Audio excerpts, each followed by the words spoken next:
হচ্ছেটা কি এ বাংলায়? 6 লক্ষ টাকা, 6 লক্ষ টাকা। বিধায়কের বাচ্চার জন্মের খরচ 6 লক্ষ টাকা।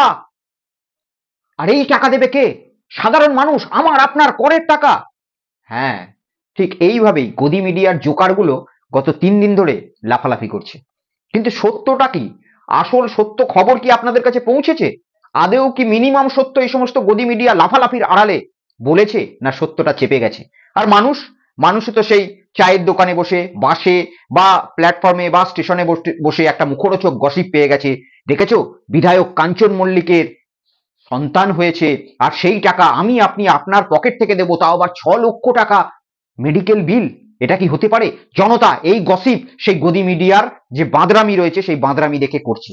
জনতা সেই কাকে কান নিয়ে গেল, কাকের পেছনে দৌড়াচ্ছে, আদৌ কানটা হাতে লাগিয়ে একবারও দেখলো না যে কানটা তার রয়েছে কিনা। আজকে সমস্ত কিছু সত্য উদ্ঘাটন আপনাদের কাছে করব, এবং কাঞ্চন মল্লিকের যে কন্যা সন্তান হয়েছে তার যে 6 লক্ষ টাকা মেডিকেল বিল তিনি নাকি বিধানসভায় জমা দিয়েছেন, এরকম প্রচার করছে রাজ্যের যে সমস্ত গদি মিডিয়া রয়েছে, এবং বিরোধী রাজ্যের কিছু বিরোধী যারা রাজ্যকে নিয়ে বরাবর নোংরামি করতে চায়, কিছু ডাক্তার রয়েছে যে ডাক্তার বরাবর রাজ্যকে একটা নোংরা জায়গায় পরিস্থিতিতে ফেলার চেষ্টা করে, তারাও কি সমস্ত বক্তব্য দিচ্ছে সেই বক্তব্যগুলো বিস্তারিত আপনাদের সঙ্গে আলোচনা করব। নমস্কার, আমি দীপ চ্যাটার্জি। তার আগে বলে রাখি, আজকে একটি শোক বার্তা পাওয়া গেছে। গতকাল রাত্রে আমাদের প্রাক্তন প্রধানমন্ত্রী মাননীয় মনমোহন সিং পরলোক গমন করেছেন। তার যে কার্যকাল ছিল আমাদের দেশের 10 বছর, সেটা কিন্তু যথেষ্ট সুখময় একটা 10 বছর ছিল। আর যে চলে যাওয়া, সেই চলে যাওয়াতে যথেষ্ট দেশের একটা অপূরণীয় ক্ষতি হলো। বিশেষ করে অর্থনীতিবিদ হিসাবে তিনি একজন যথেষ্ট গুণশালী ব্যক্তি ছিলেন। তাই তার আত্মার চির শান্তি কামনা করে তার পরিবারের প্রতি সমবেদনা জানিয়ে আজকের প্রতিবেদন শুরু করছি। এখন ভিডিও যদি আপনি খোলেন, ফেসবুক, ইউটিউব, সমস্ত কিছুর ভিডিও, বিশেষ করে বিরোধী কিছু লোক এখন লাফালাফি করছে যে তৃণমূল কংগ্রেসের বিধায়ক এবং অভিনেতা কাঞ্চন মল্লিক, হাস্য কৌতুক অভিনেতা কাঞ্চন মল্লিক, সেই মল্লিকের কন্যা সন্তান হয়েছে। কন্যা সন্তান তার স্ত্রী, তৃতীয় স্ত্রী শ্রীময়ী প্রসব করেছেন, এবং মেডিকেল বিল নাকি তিনি রাজ্যের বিধানসভায় জমা করেছেন 6 লক্ষ টাকা। এই কথা শুনে সকলে দূর দূর একটা দুর্নাম করতে শুরু করলেন, এবং তৃণমূল কংগ্রেসকেও কার্যত কাঠঘোড়ায় তুলতে শুরু করলেন। কিন্তু সত্য ঘটনা কি? সত্য ঘটনা, আদৌ কাঞ্চন মল্লিক কি এই বিল বিধানসভায় জমা দিয়েছেন? না, কাঞ্চন মল্লিক এই 6 লক্ষ টাকার বিধানসভার বিল, যেটা বলছে বিধানসভা থেকে নাকি কাঞ্চন মল্লিক তার স্ত্রীর জন্য, তার প্রসবের যে খরচা রয়েছে তার জন্য নাকি তিনি জমা করেছেন, সেটা কিন্তু আদৌ নয়। আদৌ এটা সত্য কথা নয়। যে সমস্ত মিডিয়া আপনাদেরকে বলছে একেবারে অসত্য কথা বলছে। কাঞ্চন মল্লিক বিধানসভায় কিন্তু খবর নিয়েছেন যে বিধায়কদের মেডিকেল বিল সরকারি নিয়ম অনুযায়ী, বিধানসভার নিয়ম অনুযায়ী প্রত্যেকটা বিধায়ক তাদের মেডিকেল বিল পায়, এবং যতদূর পর্যন্ত আমি জানি বিধায়কদের মেডিকেল বিল পাওয়ার পেছনে কোনো ঊর্ধ্বসীমা এখনো পর্যন্ত পশ্চিমবঙ্গের বিধানসভায় নেই। কিন্তু কাঞ্চন মল্লিক তার স্ত্রীর প্রসবের যে খরচ, তার কন্যা সন্তান জন্মগ্রহণ করেছে, সে নিয়ে নানান বিতর্ক হয়েছে। একজন কাঞ্চন মল্লিক তারকা, প্লাস কাঞ্চন মল্লিক তৃণমূলের এমএলএ, এই সমস্ত কিছু, কাঞ্চন মল্লিক একজন কিন্তু পপুলার ব্যক্তি রাজ্যে, সেজন্য কাঞ্চন মল্লিককে নিয়ে আলোচনা হওয়াই স্বাভাবিক। প্লাস কাঞ্চন মল্লিক একজন 53 বয়সী লোক হওয়ার পরেও 27 বছর বয়সের একজন মহিলাকে তৃতীয় স্ত্রী হিসাবে গ্রহণ করার পরেও কাঞ্চন মল্লিককে নিয়ে ব্যাপক বিবাদ হয়েছে। আর এই বিবাদ যেন কাঞ্চন মল্লিককে পিছু ছাড়ছে না। কাঞ্চন মল্লিকের ব্যাপারে এখন রাজ্যের বিভিন্ন গদি মিডিয়া অপপ্রচার ছড়িয়ে দিয়েছে। কিন্তু বাস্তবে ঘটনা হচ্ছে, কাঞ্চন মল্লিক কিন্তু একবারও বিধানসভায় সেই বিলটি সাবমিট করেনি। অর্থাৎ 6 লক্ষ টাকা তার যে বিল হয়েছে কন্যা সন্তান জন্মগ্রহণের জন্য, সেই বিল কিন্তু কাঞ্চন মল্লিক বিধানসভায় জমা দেননি। তার আগে ছি রে নানা রকম গুজব রটে গেল। কিছু মিডিয়া, তাদের তো সারাদিন কোনো কাজ নেই, কিভাবে গুজব করে তাদের খবরকে বিক্রি করব সেইটা একটা তাদের ধান্দা থাকে। সেই জন্য সেই ধান্দায় তারা, কাঞ্চন মল্লিক শুধুমাত্র বিধানসভায় খবর নিয়েছিলেন যে আমার এত লক্ষ টাকা, আমার অমুক টাকা বিল হয়েছে, সেই বিলটা কি আমি পেতে পারি, বা কি প্রসিডিওর রয়েছে সেই বিলটাকে পাস করানোর, বা কি প্রসিডিওর রয়েছে সেই বিলটা বিধানসভায় জমা দেওয়ার, এই সমস্ত বিষয় কাঞ্চন মল্লিক বিধানসভায় খোঁজ নিয়েছিলেন। কার্যত সেখান থেকেই বিধানসভার কিছু মানুষ বা বিধানসভার কিছু কর্মী সেখান থেকে মিডিয়াদের কাছে খবরটা লিক করে দেয় যে কাঞ্চন মল্লিক বিধানসভায় খোঁজ খবর নিয়েছে। মিডিয়া সেইটাকে আপনাদের ঘাড়ে মুখরোচক বানিয়ে ছাড়ার জন্য, যাতে খবরটা বিক্রি হয়, খবরটা ব্যাপক হারে, কাঞ্চন মল্লিক যেহেতু একটা পপুলার ব্যক্তি পশ্চিমবঙ্গে, সেই জন্য যাতে ব্যাপকভাবে আপনাদের কাছে পৌঁছায়, মিডিয়া সেটাকে রং চড়িয়ে বলে দিল কাঞ্চন মল্লিক 6 লক্ষ টাকা বিল বিধানসভায় জমা দিয়েছেন। কাঞ্চন মল্লিক নিজে বলেছেন যে না, তিনি এখনো পর্যন্ত বিল জমা দেননি। কিন্তু প্রশ্নটা হচ্ছে, কাঞ্চন মল্লিককে নিয়ে এত আলোচনা হচ্ছে কেন? 6 লক্ষ টাকা মেডিকেল বিল, আলোচনাটা কি কাঞ্চন মল্লিককে নিয়ে হওয়া উচিত? 6 লক্ষ টাকা মেডিকেল বিল কি কাঞ্চন মল্লিক নিজে করেছেন? 6 লক্ষ টাকা মেডিকেল বিল কি কাঞ্চন মল্লিক নিজে বলেছেন যে মেডিকেল স্টাফদের এই অমুক টাকা বিল করো, আমি যাতে বেশি টাকা কামাতে পারি বিধানসভা থেকে? এই ঘটনা কি সত্য? না, এই ঘটনার পেছনে কোনো রকম কাঞ্চন মল্লিকের হাত নেই। আসল ঘটনা যেটা আলোচ্য বিষয় হওয়া উচিত, যেটা সমাজের আলোচ্য বিষয় হওয়া উচিত, মানুষকে ভাবা উচিত যে মেডিকেল বিল শুধুমাত্র সন্তান প্রসবের জন্য কখনো 6 লক্ষ টাকা হতে পারে? অর্থাৎ রাজ্যের বা দেশের যে সমস্ত প্রাইভেট হাসপাতালগুলো লুটছে সাধারণ মানুষকে, সেগুলোর প্রতি মিডিয়ার নজর না রয়ে বা সেখান থেকে মিডিয়ার নজর ঘোরানোর জন্য সেই সমস্ত প্রাইভেট নার্সিংহোমকে কাঠগোড়ায় না তুলে তাদের বিলে কতটা ঝাল গুড় জল এই সমস্ত কিছু রয়েছে সেগুলো না দেখে সে শুধুমাত্র কাঞ্চন মল্লিককে তারা টার্গেট করতে লাগলো। কাঞ্চন মল্লিক, আমি মনে করি কাঞ্চন মল্লিকের এখানে কোনো দোষ নেই। কাঞ্চন মল্লিক একজন ভিকটিম। কাঞ্চন মল্লিককে ভিকটিম করা হয়েছে মেডিকেল যে সমস্ত মাফিয়া রয়েছে, সেই মাফিয়ারা কাঞ্চন মল্লিকের মতো মানুষদেরকে লুটতে গিয়ে কার্যত আমাদের যে রাজ্যের মুমূর্ষ রোগীরা রয়েছে তাদের পরিবারকে লুটতে গিয়ে যে মেডিকেল চক্র চালাচ্ছে, সেগুলোর প্রতি মিডিয়ার নজর হওয়া উচিত এবং সরকারেরও নজর রাখা উচিত। আজকে একবার ভেবে দেখা দরকার, সাধারণ যে কোনো জায়গায় যদি প্রসব খরচা হয় 30 থেকে 40 হাজার, খুব বেশি হলে এসি কেবিন টেবিন নিয়ে সমস্ত কিছু নিয়ে কমপ্লিকেশন থাকলে আমি ধরে নিলাম খরচাটা হওয়া উচিত 1 লক্ষ টাকা। কিন্তু কি এমন হসপিটাল, কি এমন নার্সিংহোম, কলকাতার বহুল প্রচলিত একটি নার্সিংহোম, আমি নাম করছি না, সেই নার্সিংহোমে কাঞ্চন মল্লিকের কন্যা সন্তান জন্মগ্রহণ হয় এবং পরে দেখা যায় তার মেডিকেল বিল কাঞ্চন মল্লিকের হাতে তুলে দেওয়া হয়েছে 6 লক্ষ টাকা। কাঞ্চন মল্লিক বলছেন 6 লক্ষ টাকার মধ্যে 2 লক্ষ টাকা হচ্ছে সেখানকার নার্সিংহোম চার্জ, অর্থাৎ নার্সিংহোমের বিভিন্ন চার্জ থাকে, সেই চার্জ হচ্ছে 2 লক্ষ টাকা। এবং কাঞ্চন মল্লিকের যে স্ত্রীর যে ডাক্তার ছিলেন, সেই ডাক্তারের একটা মেডিকেল টিম ছিল, সেই মেডিকেল টিমে 4 জন ডাক্তার ছিলেন, মেডিকেল টিমের 4 জন ডাক্তারের বিল হচ্ছে 4 লক্ষ টাকা। অর্থাৎ দেখতে গেলে এক একটি ডাক্তার 1-1 লক্ষ টাকা করে ভিজিট নিয়েছেন তার মেডিকেল টিমে থাকার জন্য। তার স্ত্রীকে প্রসবের যে সমস্ত একটা প্রসিডিওর রয়েছে সেই প্রসিডিওর থেকে যাওয়ার জন্য তাদের যে ভিজিট সেটা নিয়েছে 4 লক্ষ টাকা একটা মেডিকেল টিম, যে মেডিকেল টিমকে লিড করছিলেন ডক্টর দাশগুপ্ত। কি ভয়ঙ্কর ব্যাপার! মেডিকেল রাজত্বে যে মেডিকেল মাফিয়াগিরিগুলো চলছে, একবার ভেবে দেখুন যে কোথায় মানুষ যাবে।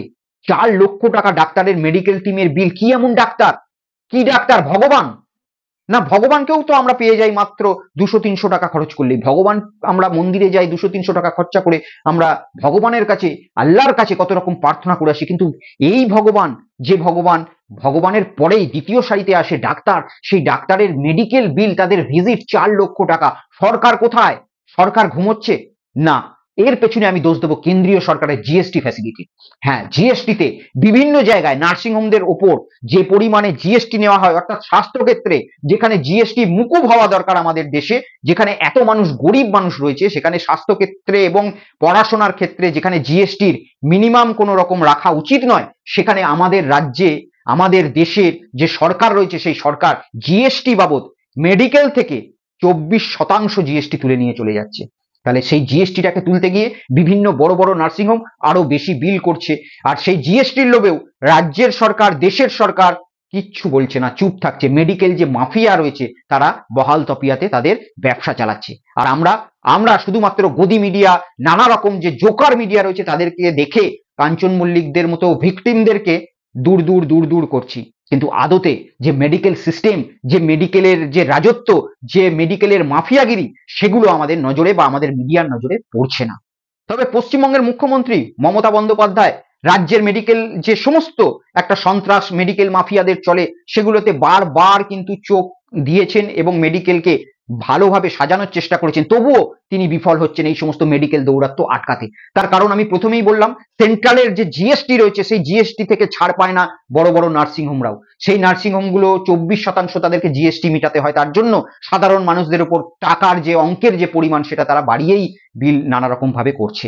আর এদিক থেকে দেখতে গেলে আমাদের যে রাজ্য রয়েছে, রাজ্যের যে বিধানসভা রয়েছে, সেই বিধানসভায় যে সমস্ত এমএলএরা রয়েছে, সেই এমএলএরা একটা মেডিকেল ফ্যাসিলিটি পায়, কিন্তু তার সাথে সাথে এ রাজ্যের সরকারের উচিত, এ রাজ্যের মুখ্যমন্ত্রীর উচিত, যারা সরকারি যে সমস্ত এমপি এমএলএ রয়েছে তাদের অবশ্যই বাধ্যতামূলক করা উচিত রাজ্যের যে মেডিকেল ব্যবস্থা রয়েছে, অর্থাৎ সরকারি মেডিকেল ব্যবস্থা, সেখানেই তাদের চিকিৎসা করাতে হবে, এরকম একটা গাইডলাইন বেঁধে দেওয়া উচিত।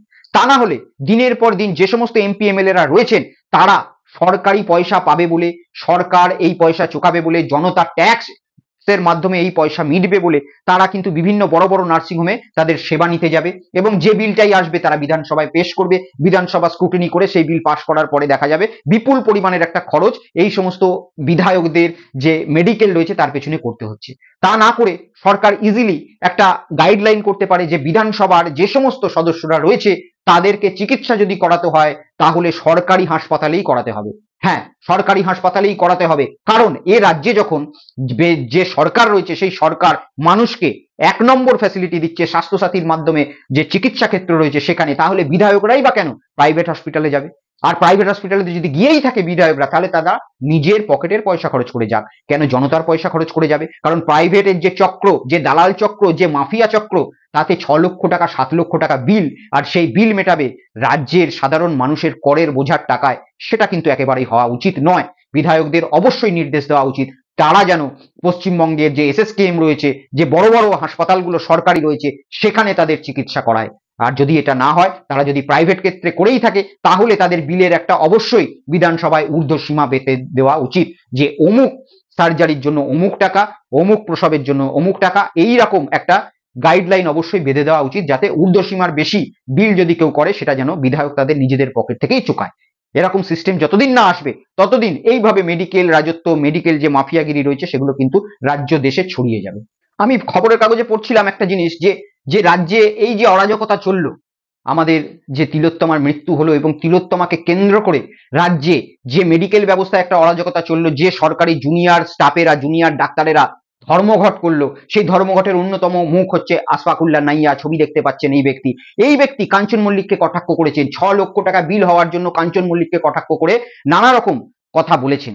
কিন্তু আমি বলবো এই ব্যক্তির হয়ে একটা কথা, যে চোরের মায়ের বড় গলা কিন্তু মানায় না। কারণ এই যে আশফাকুল্লাহ নাইয়া রয়েছে, যার এমএস ডিগ্রি কমপ্লিট হয়নি, তারপরেও সে সিঙ্গুরে বসে এমএস ডিগ্রি নামের পাশে লাগিয়ে 2 বছর ধরে চিকিৎসা করে এসেছে, অর্থাৎ ভুয়ো ডাক্তার সেজে, ভুয়ো নিজের নামের পাশে যে ডিগ্রি রয়েছে সেটা লাগিয়ে 2 বছর ধরে চিকিৎসা করে চলেছে। তার পাশে পাশে যে আন্দোলন করেছিল, সেই আন্দোলনে তারা সরকারি পরিষেবায় ধর্মঘট ডেকেছিল, অনেক রোগী, অনেক গরিব মানুষ মারা গিয়েছিল হাসপাতালে চিকিৎসা না পেয়ে। কিন্তু সেই সময় এই আশফাকুল্লাহ নাইয়া এবং তাদের টিম বিভিন্ন জায়গায় স্বাস্থ্যসাথীতে স্কিম করে ডাক্তারি করে এসেছে, স্বাস্থ্যসাথীর মাধ্যমে অপারেশন করে এসেছে এবং কোটি কোটি টাকা স্বাস্থ্যসাথীর মাধ্যমে সেই সময় ধর্মঘটের সময়, যেখানে সরকারি হাসপাতালে চিকিৎসা দেয়নি কিন্তু প্রাইভেট হাসপাতালে স্বাস্থ্যসাথীতে চিকিৎসা দিয়ে পকেটে কোটি কোটি টাকা ভরেছে। সাথে সাথে তিলোত্তমার নামে ইউপিআই স্ক্যানার বিভিন্ন জায়গায় ছড়িয়ে কোটি কোটি টাকা, 8 কোটি টাকার কাছাকাছি তাদের পকেটে ঢুকিয়েছে। সেই টাকার হিসাব তারা আশফাকুল্লাহ নাইয়ারা আজ পর্যন্ত দিতে পারেনি। তবুও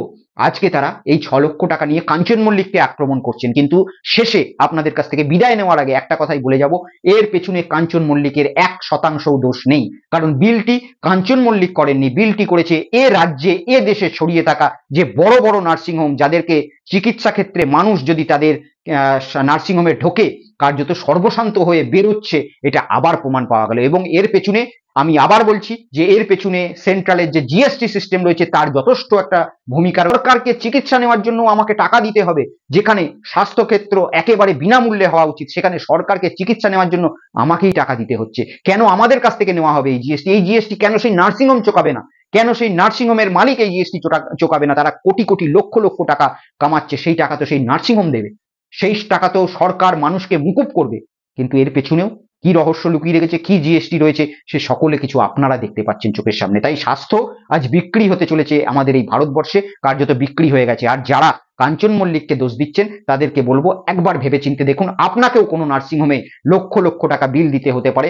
তার মানে কি আপনার কি সেই দোষটা রয়েছে, না সেই নার্সিংহোম কর্তৃপক্ষের বা সংশ্লিষ্ট যারা প্রশাসন রয়েছে তাদের দোষটা রয়েছে? ভেবে দেখবেন। কাঞ্চন মল্লিক এ বিষয়ে যাওয়ার আগে আবার বলে রাখছি, বিধানসভায় কোনো বিল জমা দেননি। কাঞ্চন মল্লিক খোঁজ খবর নিয়েছিলেন যে আমার 6 লক্ষ টাকা বিল এসেছে, আমি সেই বিলটা কি বিধানসভা থেকে পেতে পারি, এরকম একটা খোঁজ খবর নিয়েছিলেন। বিধানসভার কিছু অসাধু ব্যক্তি তারা মিডিয়ার কাছে বাড়িয়ে চাড়িয়ে এটাকে লিক করে দিয়ে একটা হাঙ্গামা রাজ্যে করার চেষ্টা করেছে, আর কিছুই না। আজকে চলি, সকলে ভালো থাকবেন, সুস্থ থাকবেন। জয় হিন্দ, জয় বাংলা, বন্দে মাতরম।